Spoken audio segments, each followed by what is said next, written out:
Taniyar Maniammai Institute of Science and Technology, Tanjavur. We are the future.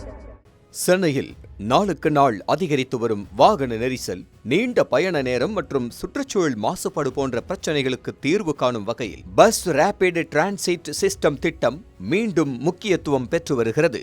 Metro ரயிலுக்கு இணையான தரத்துடன் ஆனால் குறைந்த செலவில் செயல்படுத்தக்கூடிய பொது போக்குவரத்து திட்டமாக இது கருதப்படுகிறது. இந்த நிலையில் முதலமைச்சர் ஜோசப் விஜய் தலைமையில் நடைபெற்ற ஆலோசனைக் கூட்டத்தில் BRTS திட்டம் குறித்து விரிவாக விவாதிக்கப்பட்டது.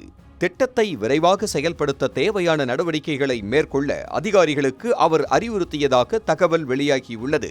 உலகத்தரத்திற்கு இணையான நகர்ப்புற கட்டமைப்பை உருவாக்கும் முயற்சியின் ஒரு பகுதியாக இந்த திட்டம் பார்க்கப்படுகிறது. கடந்த பல ஆண்டுகளாக விவாதிக்கப்பட்டு வரும் BRTS திட்டத்தின் கீழ் பேருந்துகளுக்கென தனி பாதைகள் அமைக்கப்பட உள்ளன. இதன் மூலம் மற்ற வாகனங்களின் போக்குவரத்து நெரிசலில் சிக்காமல் பேருந்துகள் வேகமாக இயங்க முடியும். 2011ஆம் ஆண்டு மேற்கொள்ளப்பட்ட ஆய்வில் சென்னை முழுவதும் சுமார் 265 கிலோமீட்டர் நீளத்தில் BRTS வழித்தடங்கள் அமைக்க பரிந்துரைக்கப்பட்டது. சைதாப்பேட்டை, சிறுச்சேரி, தாம்பரம், சைதாப்பேட்டை, பூந்தமல்லி, பிராட்வே உள்ளிட்ட வழித்தடங்கள் இதில் இடம்பெற்றன.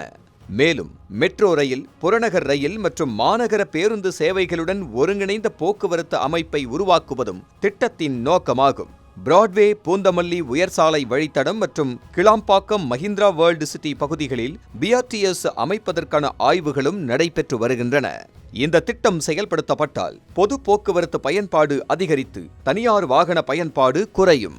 இதன் மூலம் எரிபொருள் செலவு மற்றும் கார்பன் உமிழ்வு குறைய வாய்ப்புள்ளது.